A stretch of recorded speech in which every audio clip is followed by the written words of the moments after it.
This is a special episode for me as an NFT enthusiast. Today, I have the pleasure of talking to John Lemon. He's the founder of the Doge Pound NFT collection, which used to be one of the top collections in the world during the NFT hype of 2021.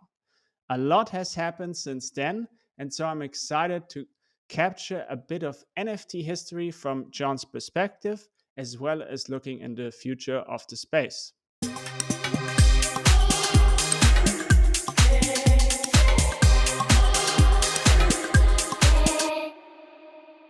Hallo and herzlich willkommen to the Bernhard Neumann podcast. Here we explore Web3 use cases together and learn from experts and builders in the space. I'm your host, Bernhard, a Web3 and NFT strategist. I help branding and marketing professionals win Web3 with their brands. I do this with training, workshops, and strategies. My guest today is John Lemon. He is the founder and CEO of the famous Doge Pound NFT startup, which was one of the top projects during the 21 NFT craze. That should have been quite a journey in and out of itself. However, this is not where the story ends, but begins for John and the Doge Pound. I'm excited to have you on the show, John. Welcome. Yeah, thanks for having me. This is exciting. I'm Yeah, excited. very, very cool. So maybe to start things off, if you could introduce yourself to the audience, who are you? What do you do? What does it mean to be the CEO of a NFT startup? Yeah. No, yeah. So a lot of people in the space know me as John Lemon. Real name is Kyle. Um, yeah, we started the Doge Pound. I don't know. I think officially the first mint was about a little over 18 months ago now, I believe, if I remember correctly. It gets hard to keep track of all this now. Um, Yeah, quick about my background. So I really mostly identify more as a marketing person still. I used to have a huge background in just growing huge online communities, specifically a lot of it on social media over the years. On Twitter, we grew well over 40 million followers, and then we extended that to pretty much all the other social media platforms. Facebook, we probably grew a little over 10 million. Instagram, maybe a little over 2 million. And TikTok, we did some things. And so I have a lot of experience on the marketing side, that taking that and going into affiliate marketing and brand deals. And then I really only got into making products because we had these audiences. We had these huge audiences online, and I didn't know, how do we, make money or sell things to our customers. And so years ago, I started um, a company where I made mobile apps. I ran that out of Pune, India. We made a small office there, and then I started another company in Lahore, Pakistan, where we made mobile games. Both of them were pretty small teams, only about 5 to 6 people. They both, again, one focused on apps, one focused on games. So my background's, I did that. We made all sorts of websites. We've done all sorts of like crazy startups over the year. I've done all sorts of weird stuff in my career. So a mix between marketing and making products. Then I got into the crypto space. I don't know. I guess just as an investor, kind of not a super active participant. Probably in, I don't know, maybe 2018 or so. I remember being there through the first bull run, making some decent money, losing all of the money. I basically ended Mm. up with no money from that. Then fast forward to just a really quick intro about how John Lemon, the character, came to life. I think it was around like 2019 or so. You can still look it up. We were making, again, this was just another project that we were trying. Like I said, I've tried all sorts of crazy ideas in my life. It's just kind of the life is a life of an entrepreneur and being curious about a lot of things. We made some characters that were streaming on a platform called DLive TV, which is like a Twitch crypto alternative. It still exists today. And one of the characters was John Lemon because they're in platform currency was called, I think it was called Lino, if I remember correctly. But like the easiest tip you could give people lemons. That was like the lowest tip you could give. So we're like, oh, let's make a character called John Lemon. So John Lemon was literally a talking Lemon. You can go look at, if you go to DLive TV / John Lemon, you can still see him there. Like he's this talking lemon character that we had streamed with. And that's kind of how he came to life. Like long story short, and that was really my first introduction into NFTs. Like a lot of people back then were playing, even back then, like the big game was Axie Infinity. Hmm. So a lot of there's a lot of crypto streamers back then that would play Axie Infinity, pretty much that. They would play OX Universe. You know, some of these games don't really exist anymore. So that was my first experience with NFTs. And then fast forward, I would say the time that I like really got into NFTs actively was when so I'm a huge sports fan. I love basketball. Seeing all the craze happen with NBA Top Shot, getting into there, seeing what was happening, and then really just started being curious. And I was like, well, you know, so I still had like creative people that worked for me underneath my past company. I was like, well, I don't know, let's see if we can, you know, make some sort of NFT community that makes sense. And maybe I'll stop there, but that's kind of where the Doge Pound. Yeah, no, that's a great segue. So make some NFT that makes sense, and so some Doges made sense to you. Like, what was the intention? What was the original mission or intention of the whole thing? So we are this is mid of 2021 or like beginning, yeah, something March, April. Yeah, yeah, before we launched Doge Pound, we probably worked on Doge Pound for probably a good 3 months, I would say. Okay. Um, you know, just getting all the artwork ready. I mean, back then, even I didn't have any clue how to do any of these smart contract things. I mean, a lot of these stuff, you just throw yourself in the deep end. Like, all right, let's figure it out. I knew how to make websites. I knew how to make artwork. I knew how to grow a community. But the blockchain side of things, I mean, still to this day, I would say that's something that I'm not the kind of person that's going to go out there and like Azuki and rewrite, you know, the best way to optimize a smart contract. That's just not me. Mm, Um, yeah. So we started. I don't know what month that would be. Maybe in. I think the first mint was in June. So yeah, maybe sometime in March or so is when we maybe initially started Doge Pound. But I think I'd be lying if I said like we had this grand, like this super grand vision of what Doge Pound would become. Like I didn't have what Doge Pound is becoming now wasn't really the initial vision. I would say a lot of the early concepts where it was pretty simple, really. There was no dog projects in the space, or at least not any that were super popular. We wanted to go for something that people could really relate to. So kind of the Dogecoin community is always strong on social media, and mm, I always did like what they stood for, right? Being kind of don't take yourself too serious. It's kind of lighthearted. I like the do good, do only good every day. I really still like that slogan from the Dogecoin community. But back then too, the playbook for an NFT was essentially you make the NFT, you make a companion collection, you maybe make some sort of liquidity pool, you donate some money to charity. I mean, there was really nothing much to go off. So I would say the mm. initial, I think if we look back at like the initial roadmap too, is like they're really to where we are today was really not really a whole lot. So it's been fun to Yeah, see. yeah, for sure. So I guess so initially it was like you're an entrepreneurial guy, you see this market. Did you see, you must have seen it evolving. So there's sport apes being minted. I think there was March or something. Before that there was not really much other than crypto punks, but nobody really knew about them. And then Yeah. you see this little explosion here and then you think, okay, um yeah, there's Doges missing here, and there's a huge Doge community, and let's go in that direction.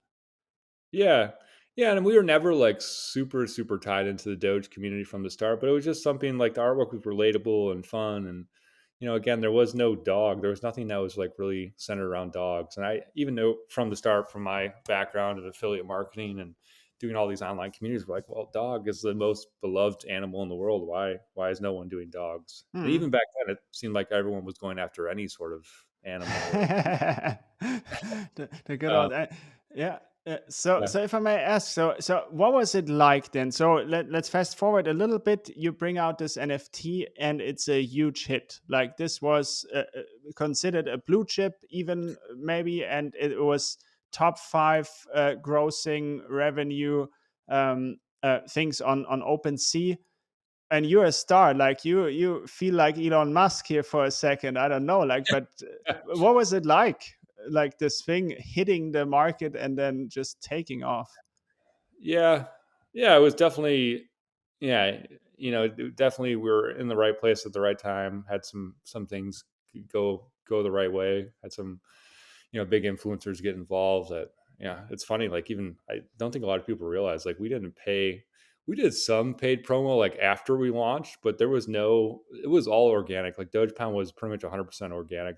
We didn't pay anybody to shill anyone Doge Pound. It was, in fact, I remember, I don't know if you remember this or not, but Doge Pound, we got stuck.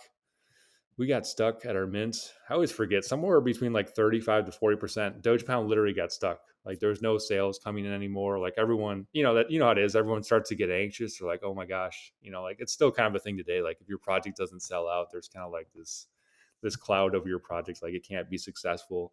Mm. Um, and I just started sharing it to anybody that we knew, and unfortunately there was some bigger prominent people that said, yeah, I really like this. Like, I like the artwork. I like kind of what you guys are going for. And they started talking about it. But again, that all more or less happened organically too.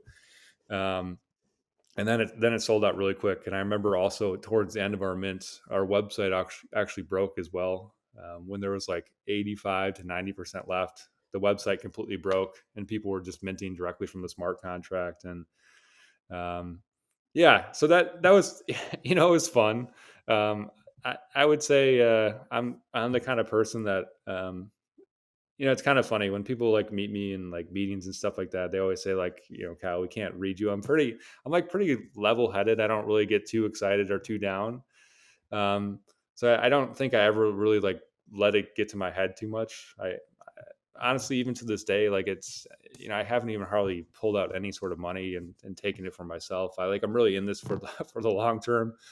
Um, so it was fun, but I knew even back then, and it's going to continue to be this way, that it was going to get more and more competitive, and I didn't want to sit Mm. there, like, sit on our hands and not do anything. I can't say that we've, had the perfect journey from then to where we are now, but yeah, I think it's exciting, and we're definitely very fortunate. And Doge Pound still has a lot of good things going for it, but yeah, I try and stay level headed and just keep moving forward. Yeah, cool. Yeah, cool to hear. Also, yeah, it speaks to your character, but it must have been crazy to like have this company. I'm not sure if it even was a company already, but I guess it was a company, and then all of a sudden, okay, now we have a lot of money to do something with, right? Like that's an entrepreneur's dream, maybe even. Yeah, no, definitely, yeah, definitely a very successful thing to fall into your lap. And yeah, I think we did a good job from the start with some of the execution, and then, and but like we said, like, going back to like the original playbook, literally back then was like everyone was just trying to figure out I mean, still to this day, right? You can see every project is still trying to figure out what their identity is. But back then it was, you make a companion app. So we made the puppies. You donate some money to charity. We ended up, doing the Doge Pound shelter. Um, and that was more or less it. You make T-shirts. I remember, like, T-shirts, like, even back then, like, T-shirts was like a big part of the roadmap. Like, It was worth yeah, thousands. Wow, yeah, they got a T-shirt now. Okay, the price goes up an yeah. ETH here. Or Um, or I remember on a lot of on a lot of the roadmaps too, it'd be like, once we hit like 50%, it's like we put like a proper, like, we would hire people to manage Discord. That was like literally in the roadmaps. Like, mm. once we hit 50%, we'll hire someone to manage the Discord. Like, there was not even like, there was no like Discord being organized or any of that sort of stuff back then. So it's yeah, it's funny, but it's also like amazing to see like how far the space has actually come, even since then, a year and a half later. Yeah, how far has it come? What have you seen? What's the change here? Yeah, I think it's just continuing. Yeah, I always say, like, I truly believe this. And I think people would be naive to say this isn't true. But, like, if we'd have launched Doge Pound how we did back then, now there's no way. There's no way it'd be successful. Like, not even close.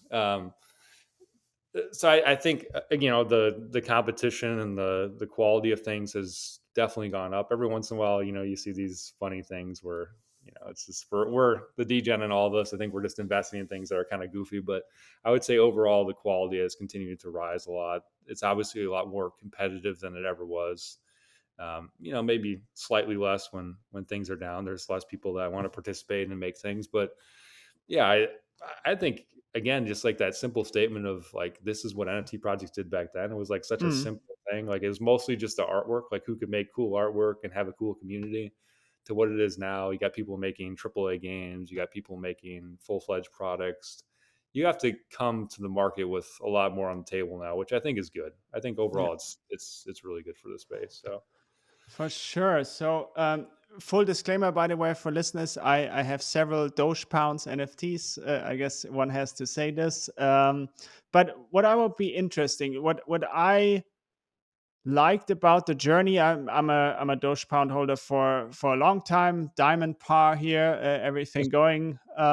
But so there's been so many pivots, right? Like, and yeah. you're not afraid to do them, which is really cool. That's, I think, what you need. And so yesterday I was talking to Antoine Le Boyer. He's an entrepreneurship expert, and Hmm. after talking to him, it made me realize that NFT projects like you've started, it's a weird thing. Like, because you've done it, you used the technology and it was basically technology. It wasn't a product or anything. It was basically, okay, we have this new technology, let's put a picture on top of it Hmm. and go. And it's sold. Like, it sold really well. But obviously a business and a product has to have a product market fit. It's something completely different. Like, it's a total different thing. And so what I Yeah. would be interested in, how you move from like catching those early adopters with a technology to there's a book called Crossing the Chasm, where you like move, okay, how are we going to get this to more people, and to which then would be pragmatics, which are just more less enthusiastic about degenning and aping into stuff. Yeah. So what Yeah. do you yeah how do you feel that it is accurate or not?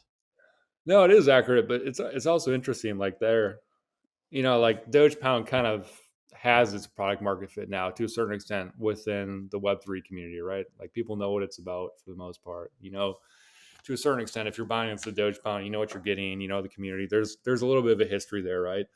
But to your point, right? Like all this stuff, and I talk about this a lot now, and this is where it gets exciting for me, just having the background and growing huge online communities. Is yeah, how do we go from the Web3 community is still a very small, really, it's a very small group of people, right? How do we go from that to appealing to whether it's a Web2 brand, a Web2 consumer, or for us, how do we appeal to just someone that loves dogs? How do we do that? And it's going to be interesting to find the product market fit. I, I would be the first to say that I don't think whatever we release, the first iteration of it is going to be perfect and people are going to understand it. But that is what we're trying to achieve now.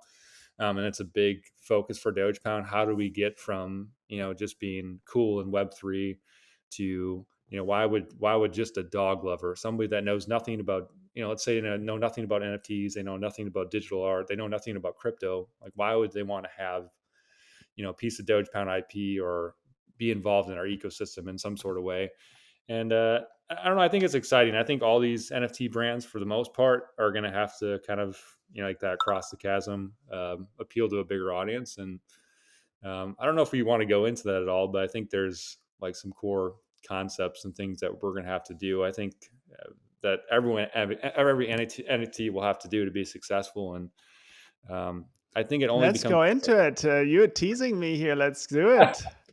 well, I don't know. I just like at the foundation of it too. Like one of the things that we're trying to figure out now is, even like who do you partner with? Like what companies, what blockchains, what solutions are you using, right, to make this as easy as possible, right? I always use the analogy now because or an example now. So we did an IRL event in December. I always give this an example because I think it's perfect. And it was literally a dog and an art event in one. So you would think, okay, this is the perfect consumer, right? Yeah, people, they're all coming with their dogs. These are hardcore dog lovers. They're also becoming coming here to this event because they love art.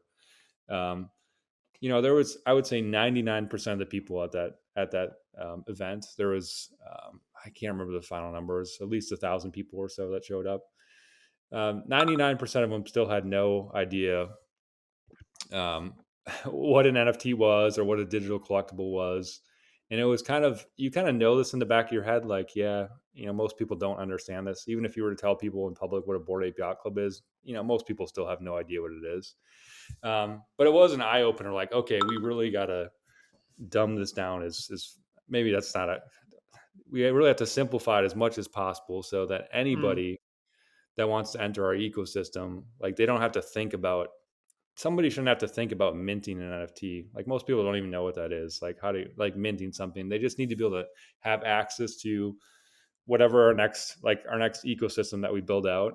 And the value proposition has to be very easy to understand, and it's got to be fun. And yeah, so I think for us, that's, it's like now talking to companies, like, we're trying to figure out, like, okay, do we work with Matic on this? Do we work with someone like IMX? You saw Doodles recently go to Flow.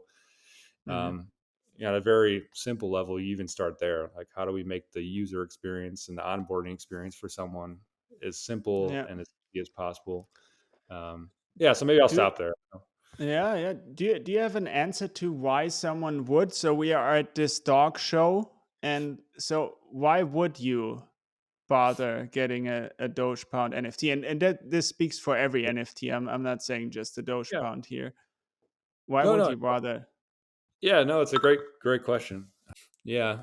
So I think if we want to use like an direct example of what we're trying to build now, this is not a finalized name, but a working name, was we're trying to build out this Doge Pound pet portal where literally the value proposition to start is going to be, you will want to have access to this pet portal because it's going to help your dog in some sort of way. So maybe it's getting discounts on dog foods, or you're getting access to dog experiences, or you're getting discounts on some of your brands.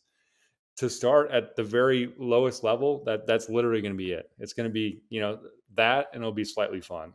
It's Mm-hmm. slightly fun, and the value proposition is just very clear to people. We'll combine that with creative marketing as well, like, teaming up with some of these big dog influencers and releasing the pet portal through them. So it sounds, it seems a little bit more exclusive and premium, but to start, I mean, that will literally be the product. Mm-hmm. From there, we ask ourselves this question a lot too. It's like, is that enough? Is that enough? We do have to start somewhere, and I think the value proposition does make sense. But from there, then we want to extend the experiences, make it more gamified, make it more fun. We are kind of still throwing around the idea of maybe doing something like Tamagotchi. So you literally have a digital dog in there and you're taking care of it. But then on top of that, you're still, getting access to these deals for your brands and experiences. So I think building that whole ecosystem and just making it, it doesn't matter. There'll still be portions of it that are, correlated and attached to Web3. But, if you're the average Web2 user and you don't understand anything about Web3, I don't think we want you to be able to experience that product without even having to think about those things. And that's where I think Mm. it gets interesting too. Like, even like, I think games are really easy for people to understand. Like, games become fun when things are just on blockchain, but you maybe don't even realize it. Like, you don't think about it. You just actually own the assets. You have more freedom and flexibility with it, but you're not, most people don't want to sit there and think about all the technical details, right? Like, that's us, and that's the kind of the exception, but I don't think that's the norm at all. Yeah, for sure. Is Web3 happening in your eyes? Is Web3 happening? Am I? Yeah, I think so. I don't. I guess I kind of like. I think you even mentioned it in the, or maybe this was when we were talking prior to the call, like this idea of all these metaverses and things like that. I don't necessarily think that we're going to go right from where we are now into these like hardcore metaverse experiences. I think that's a little naive to think. And you're seeing it a little bit right now. Like, if we're being honest, like, there isn't hardly any people that play Sandbox. There isn't hardly any people that play Decentraland. Like, hardly anybody is actually using these metaverse experiences. And when I talk to big brands too, I'm like, it's kind of a far fetched concept. But I think we will get there. But I think there's going to be something there's got to be something like some sort of transition from what we're doing today to the next experience, and we slowly get there. And I even think about like virtual reality and things like that. Like, I have a Quest, me and my brother bought a Quest years ago. We don't ever use it. Like, to be honest, we Mm. never use it. The adoption rate for VR has been super slow. There's not that many people that use it. It's still very expensive. Like, you still have to shill out, $300 or so to even get a high quality VR set. So I don't know. I don't think the leap is going to be quite as big and dramatic as people maybe play it out to be. But that's my opinion, I guess. Yeah, totally. Like for me, it's like the whole thing. I don't know if that's happening or when, but it's about the specific use case. I think that's where we are arrived, like mid of last year as a community. I think okay, might not happen that Google gives up everything and their business model and turns Web3, but how about ticketing? Like, is it 10 Yeah. times better with an NFT behind it? Yes. And does anyone need to know anything about NFTs to do it? No. And Yeah. so that's where you go. And there's a couple of things where I think they make 100% sense, and then we try to add, I guess, and maybe some just don't make sense. I don't know, but digital Yeah. collectibles obviously makes total sense. Art for sure, and membership clubs, like something like the Doge Pound, where you said like this. I call it membership. I don't know how you want to call it, but makes also sense that it's that kind of digital asset, I guess.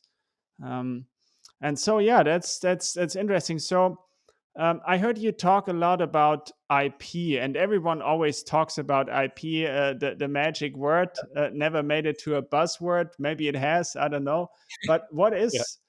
is IP, and how do you use it, and how is it valuable in your Yeah. eyes? Yeah. So I think for a lot of these brands too, especially the ones that had more success, that probably is like one of the most valuable parts of their business right now, right? Their IP, their artwork, their identity. That's why, for the most part, why people are buying a lot of these things. So I I don't know, I try to lean more to the skepticism side because I think it's important. Like, I don't, and maybe it goes back to being level-headed. Like, I don't think we should just assume that Doge Pound is going to be Disney, or like, I don't even believe in really like feeding people that. I don't, it's true that some of these pieces of IP that come out of the Web3 space, that I could actually see some of them actually being mainstream pieces of IP. And I think that Doge Pound, to a certain extent as well, could be mainstream, and then we're still going to go after that. Yeah. So IP, again, like, I think it's naive to think that every IP, like everyone thinks they're cool, right? Which is fine. That's part of the fun. Like, we're all rooting for our NFT project. Like, oh, our IP is the best. All these sort of things. Doge Pound, we're still like, IP is easy. I always say it's easy. It's like a very linear path for now for me to see. Like, it's less, or it's it's less confusing. Like, Doge Pound with the pet portal, we have to find a product beyond just the IP that can be successful, ways that we can be incorporated with other brands, ways that we can start to make revenue. The IP, we're still going to advance it. We went from this 2D artwork into these 3D characters. Um, and we're getting luggage made, we're getting vinyl toys made, we're getting plushies made. We're still going to do as much as we can with the IP. But I don't want like our business model to only be IP or only be royalties. I think people are realizing that now, that like, I used to think, even when we started Doge Pound, when like things were going great, you're like, wow, like we're making a ton of money off royalties. Like, this actually could be, this could be the business, like literally just Hmm. IP, making more artwork. But now it's become clear that I don't know if I've come up with a great way to like classify it, but I almost like see IP as like a perk. Like, if we're still going to push our IP, but I don't want to only rely on just the IP itself, right? Like, I don't. Hmm. We'll do all that we can with the Dogecoin IP, and I think, in fact, it's actually in a very good position. I mean, we have like now the vice president of Fox, who oversees all these shows for Fox. He's an advisor for us. He's a good friend of mine. He's working with us. We have AMGI Studios with us, who I think AMGI Studios, right? Yes, sir. Um, AMGI, I truly think, I mean, I'm a little bit biased because we work with them very closely, but I think they're one of the most talented studios in the entire space right now. So we're doing a lot of cool things on the IP side. Again, doing these 3D characters, They're even involving AI in the characters now, or getting them to, you've seen the mascot character and producing content and doing all these things. So I think we have the ability to get there, like maybe even getting Doge Pound into some sort of series in the future where we have that quality and that production there. But I don't want to rely just on that. So I, I, I think it's very valuable and it still has to be utilized, but you have to have, like you said, to your point, you have to have a business behind it. There has to be some sort of revenue coming in. And that's really where we have to get so we can continue to push all these things. Yeah. Yeah, for sure. I mean, I see also this interesting, like capturing everything related to dogs in Web3, like that should be something, right? Like it's gonna happen. The metaverse is gonna happen. It's just a matter of when. I'm very certain of it. It's going to happen. So if I mean, the blockchain as the backbone seems to be a good way to do it right now. And so there's many ways. So what I wanted to to get to is uh, what's next for the Dogecoin? Like, what are some goals you have in the near future? Like, how are you going also towards maybe more people, involving more people, right? That's always such a big challenge of NFT projects that have, okay, here's 10,000, here's another 10,000, but how are we gonna bring in 100,000? Yeah. What do you think about that? Yeah.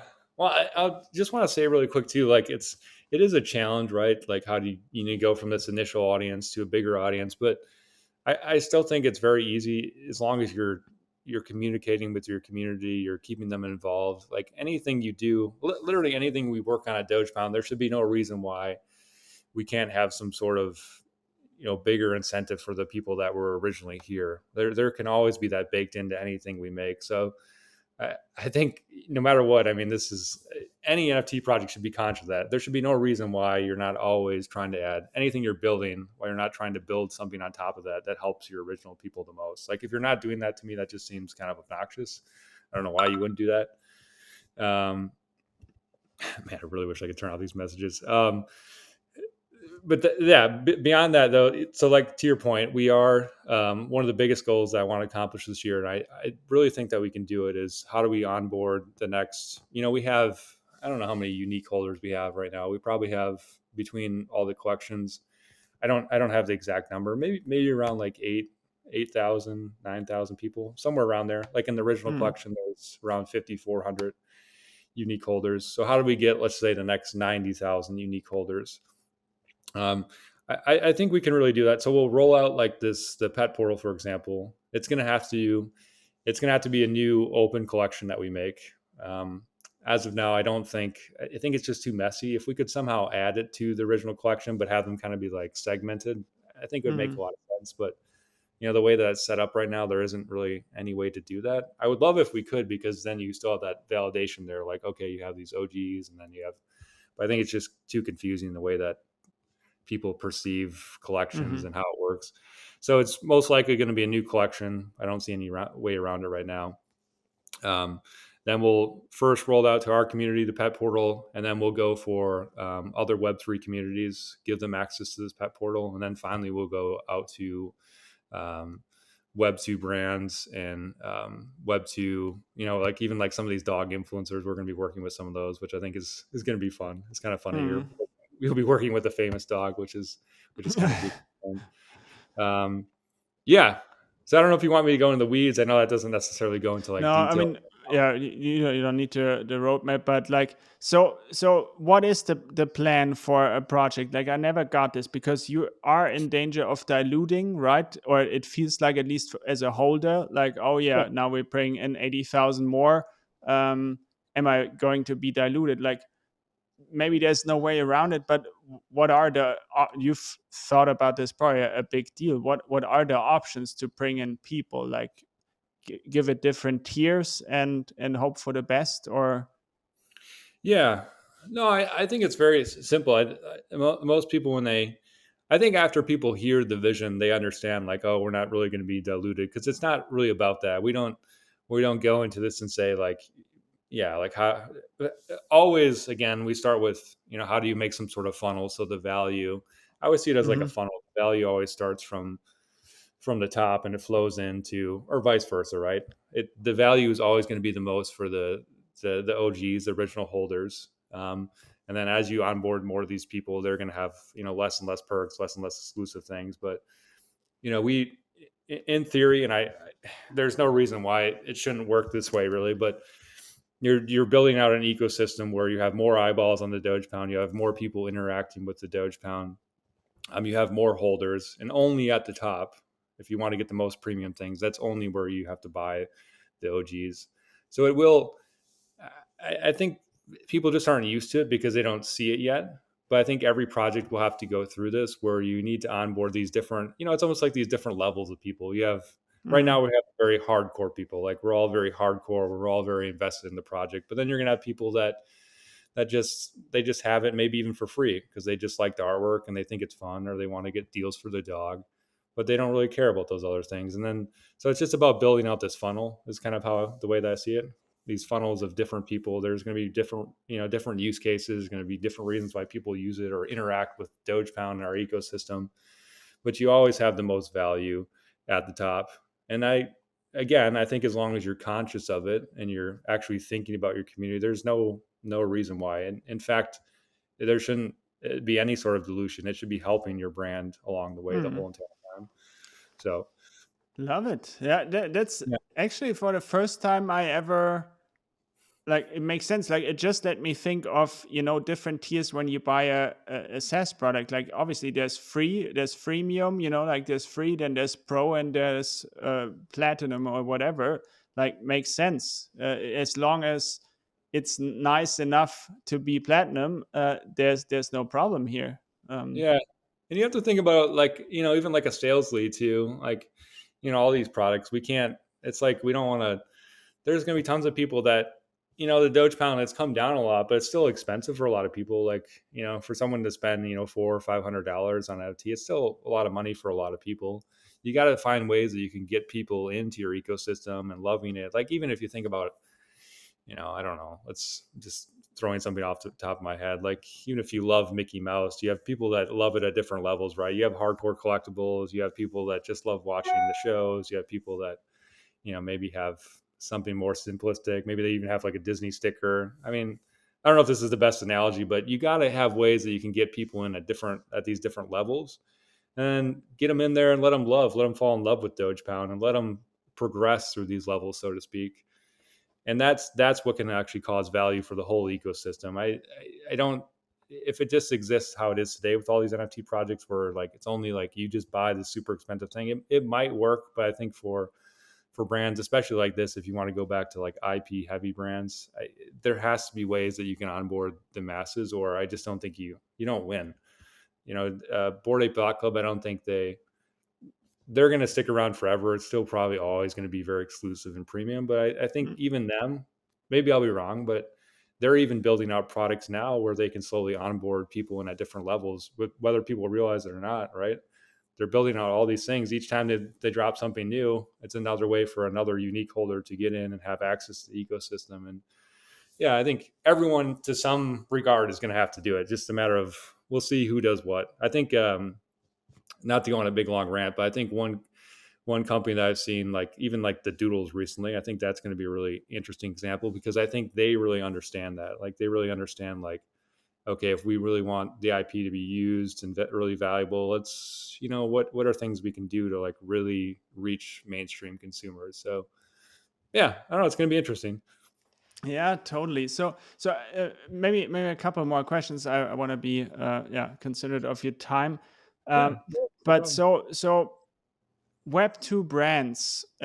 Maybe you've talked to many. Like, how do you see Web 2 brands entering Web 3? What's your observation here? How's that going? And maybe you will touch on like how they like collaborate with Web 3 brands, or what do you think of that? What would you advise a Web 2 brand to Yeah, do? I mean, so we talked to some pretty big Web2 dog brands, and I it's not always like the easiest, like, I don't know if I want to call it like, sale at first, but I think they are starting to realize that it's very, like, it is very hard for a Web2 brand, depending on how like sexy of a consumer brand they are. It's hard for most of these Web2 brands to actually just like come in the Web3 space and actually have any sort of credibility.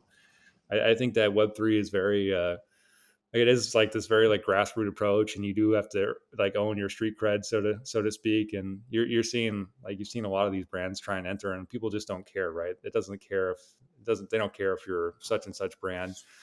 So what we're advising, like, I guess a direct example, some of these dog brands, we're saying, okay, like, we know that you guys are putting effort into Web3. Some of them are literally trying to go after metaverse right away. Some of them are just trying to understand the space, but like, we can help you guys look cool, and you can also help us look cool, right? Like, Mm. we need these Web2 brands because they can do things that we can't right now. They're already established businesses, but at the same time, like, they do actually, I would advise most of these Web2 brands, I would argue that they would be much more successful if they were to team up with some of these already existing Web3 communities. Like, everyone wants to see these Web3, like, kind of like these under here, we'll use these underdogs, right? They want to see these underdogs win. Like, they want to see Mm. the IP advance. They want to see the business advance. Like, it's a very good position for a Web2 company to come in. There's extreme examples like Nike and Artifact that I think overall has been, I would say, very, very successful. And some of these other Web2 brands that have teamed up with Web3 communities, and even if they kind of hide behind the curtains a little bit, I think it's not always the solution, but that's something that we're advising a lot of these dog brands, like, work with us in some sort of way. Like, it doesn't have to only be about only the Doge Pound, but like, there's a lot of overlap here, and we're, really, like, we're cool in Web3. Let's see what we can do together. So I don't know if that's the best answer, but that's, like, I would say that's a pretty honest answer, and like, I truly believe that for a lot of these companies, assuming that the Web3 brand is, it's positioned well, and it has good leadership, and it's people that, it's going somewhere. I think that's truly something they should consider. Yeah, for sure. Yeah, appreciate it. Makes total sense. I have this question. I think it's an interesting one. So in your journey as an entrepreneur, as an NFT entrepreneur, like, what have you changed your mind about? Maybe lately, or just like you just had to change your mind, be flexible. Yeah. I don't know. I think one of the biggest, like, um, things I've had, it's so obvious too, like, you always know this, but one of the biggest things I've like really had to learn to like the highest degree is this level of, um, I've changed the way that I've communicated a lot with our project, because I feel like when we were like really successful, like, my brain's always like this to a certain extent, but I was like, go, go, go. Like, we gotta do anything that can create any sort of hype, like, right. And you're maybe, saying things and trying to do things without actually like properly thinking through the business and where it could go. So just even the simple thought of, uh, under promise and over deliver, or be like extra conscious around deadlines, and what you're and when you say things are going to be available, when they're going to launch. That I've really had to step back, because I'm the kind of person, I just want to, like, if we say we're gonna, like, if we have an idea, let's just do it and let's share it with people. I love to almost like overshare. Um, I think the space has maybe like humbled me a little bit with that sort of thing. I don't, for entrepreneurs, I think it's good that they continue to do that, but I also have to be more conscious of, what we say as a brand, and where we're going. And I don't know. I think that's one of the biggest, learning curves I've had to maybe experience. And it's, like I said, it's a very like simple thought, but, just be Yeah, extra cool. conscious How of those. weird is it as an entrepreneur to always have to? I mean, I'm not sure if you have to, but as it's in the space, like, you communicate weekly, like, about what you do and your business. That's not Yeah. what people do in the normal world, right? Yeah. Like, how weird is that for you? Yeah. I mean, I like it overall, because I really like enjoy. You'll see, like, I try to be in Discord and be active, and be like a pretty open founder, and like, I truly like love our community and being in there and talking to these people. But it is interesting. It is very, definitely not something I've ever experienced before. I don't know if people realize, like, it's actually yeah, it's a very intense space. especially during some of the bull run, right? When our project was extra expensive and then things started to drop. There's a lot of emotions you're dealing with. Mm, I don't know what the correct, wording would be, but yeah, it's like you're almost like you're dealing with, 54, 5,500 people that are like an investor with you, that expect you to reply to every sort of comment they have. And, they want to have like a personal touch from you, at any time during the day. So I don't know. I've seen some projects are much more hands off, right? Like mm. the founder's not really in there, like necessarily giving updates. But I think overall, I do appreciate kind of being more open with our community, and people feeling like they can come to me if they really have a question. And yeah, just feeling like I always have their best interest in hand. So, yeah, I don't know. Like I said, it can be very intense though, for sure. Yeah. I think talk to other founders about this. It can be pretty intense. Yeah. Two last questions, John. Do you have a story? So I'm just gonna imagine here. So now we're back in 2021 and it's taking off, and you're one of the guys. Okay, Doge Pound, yes, yes. Like, isn't there wild parties? Isn't there private jets flying around? Like, is there any stories that happened, or how do I have to imagine? Or do you sit in your living room and it's flying, yeah, all over the place on Discord and the internet? Yeah, I'm not, like I said, if once you like really get to know me, I'm not a very like I don't like to actually party at all. I don't really party much at all. I'm the kind of person I would love to like sit down with you and have we can have a glass of whiskey or we can have some wine, but I don't really like to party. I don't, I haven't liked to party for many years. I would say I'm a pretty laid back person. Even when I spoke at, like the Central Land, a year ago, I didn't go to any of the parties. I'm just there, talk to our community, then I get out. So I don't have any wild stories. Even like, I guess even at the at the simplest level, even all the money that we made from Doge Pound, like I bought myself a Kia. I gave my parents some money, and then pretty much the majority of the money that we made for it, it just sits in like NFTs I own, or it sits in wallets I continue to use for the project. I don't know. I truly believe in this long term. I'm not, like I said, I try and stay level headed. This isn't, for me, it's not a short term thing. Like, I really want to see how far we can push Doge Pound. And, like this, we continue to make other products too. I think if we always keep our community in mind, and anything that we make, we try and help them in some sort of way, people just appreciate that. So, yeah, I'm really here for the long. I really don't have any crazy stories. Like, really none. Yeah. Yeah. Lovely answer. I'm happy that I think you more and more podcasts. I'm happy people get to know you. That's really helpful for me. For example, as a holder, Yeah. makes me feel really good about it. Last question. I borrowed this from Tim Ferriss. And so he always asks people, so you have this big billboard, right? And most of the people that see everyone in Web3 sees it, right? They have Yeah. to go past it. What do you write on it? What's the message?